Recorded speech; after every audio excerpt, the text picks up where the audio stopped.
الله والصلاة والسلام على سيدنا رسول الله. ازيكم عاملين ايه؟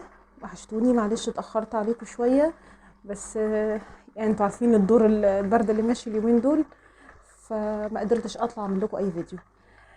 النهارده هنبتدي مع بعضينا وصفة جديدة، فنسمي الله ونقول بسم الله نبدأ وصفة جديدة ان شاء الله. هنعمل النهارده احلى وصفات للفراخ، الاطفال بتحبها جدا، واحنا ممكن نعملها في البيت بدون اي تكلفه بدل ما نجيبها من بره، الا وهي الفراخ الكنتاكي. الفراخ الكنتاكي يا جماعه، الطريقه اللي انا بعملها وصفه سهله جدا. لا بحط في بقسماط وبعد كده دقيق وبعد كده بيض وبعد كده مع كورن فليكس، لا لا لا لا، يعني صدقوني لو انتوا جربتوا الطريقه ديت هتعتمدوها جدا في اكلكم. الموضوع باختصار شديد جدا، ان بجيب الفراخ بتبلها ببصله بملح وفلفل كالعاده جدا. آه، بسيبها حوالي من ساعتين لثلاثه في التتبيله، وبعد كده هوت بجيب حبه دقيق واحطهم فيها زي ما بنقلي السمك بالظبط. والطريقه ديت يعني هي يستحسن انا بقليها في زبده، وطبعا بحط على الزبده حبه زيت عشان الزبده ما تتحرقش. ولكن اللي ما عندهاش مثلا غير زبده بس، غير سمنه بس، غير زيت بس، ما تعطليش روحك، اقلب اي حاجه عندك.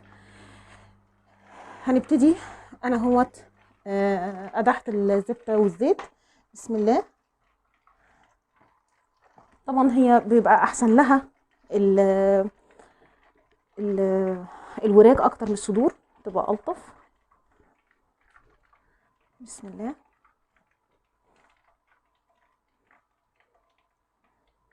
ندخل كده الدقيق في كل حته فيها.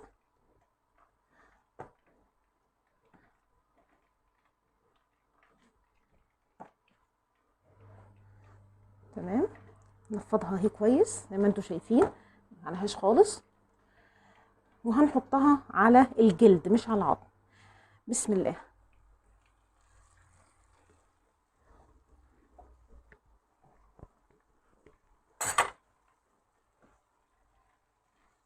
دقيق فقط يا جماعه، لا حطيت عليه ولا ملح ولا فلفل ولا بقسماط ولا جنس شيء، اي نوع دقيق عندك.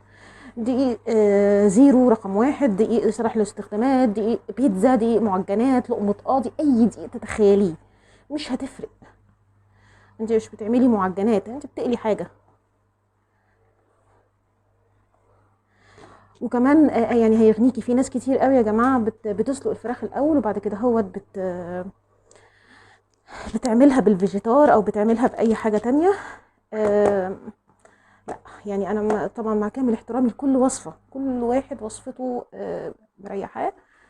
اللي هيجرب الوصفه ديت هتبسطه جدا، توفر عليكم، هي هتبقى الليله كلها طاسه واحده، ولا هيبقى فيها سليق ولا الكلام ده.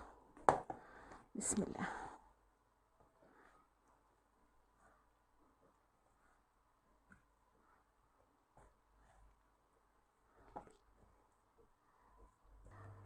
طبعا انضف الف مره من اكل بره. انت عاملاه بايدك، منضفه الفراخ بايدك، متبلاها بايدك. انت لما هتدوقيها والله يعني ان شاء الله هتشوفي ازاي هي احلى كتير. آه، تصوروا ان انا نسيت افتح العين بعد ما قدحت الزبده. المهم هتحسي ان هي احلى كتير والله من فراخ بره، وسهله جدا وسريعه. بسم الله.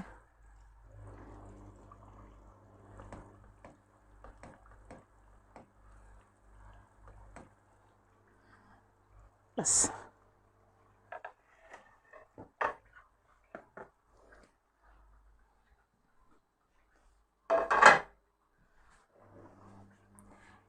هنس...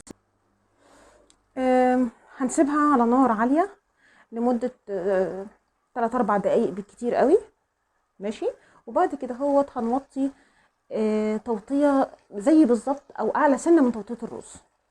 خلاص، هنسيبها نص ساعه ونرجع لها علشان نقلبها. بس خلي بالكم في نقطه مهمه جدا، لازم ولا بد بعد ال10 دقايق، سوري، بعد ال4 دقايق على نار عاليه، لما تيجي توطي لازم تضغط. ليه بقى لازم تضغط؟ عشان ما تنشفش منك وانت بتاكليها، تلاقيها طريه وجميله، والجلد بتشيليها طبقه كده اهوت من على الفراخ. كل ده احنا هنشوفه في نهايه الفيديو.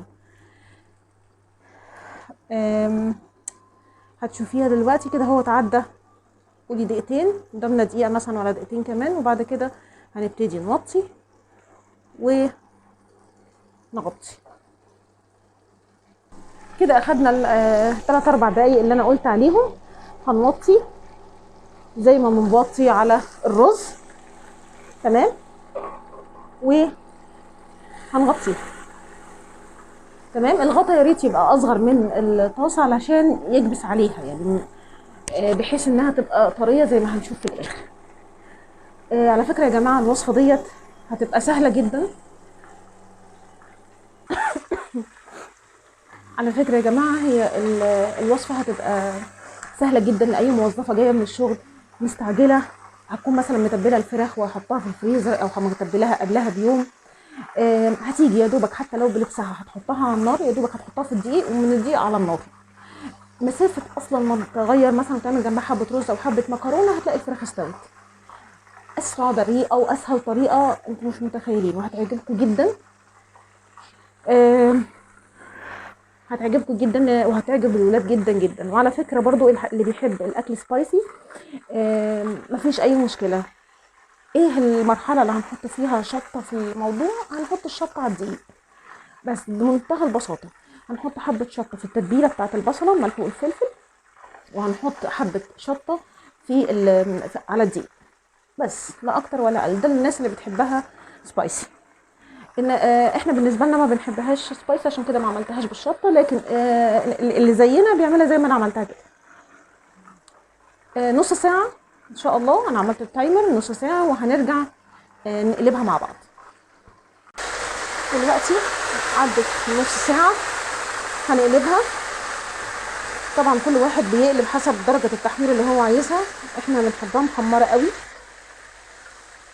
بسم الله.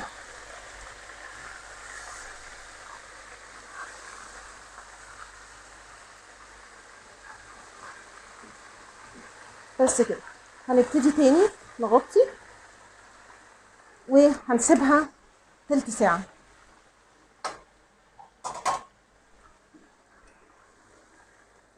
المنظر ده هنسيبها تلت ساعه وهنشوف نرجع لها تاني. ورجعنا لما خلصت التلت ساعه. هنبص كده. بصوا انتوا لو تلاحظوا يا جماعه اللون اول ما قلبناه كان غامق. بصوا هو فتح ازاي، وبرده بعد ما بتستهدى بيفتح اكتر. تمام. هنبص كده. بسم الله.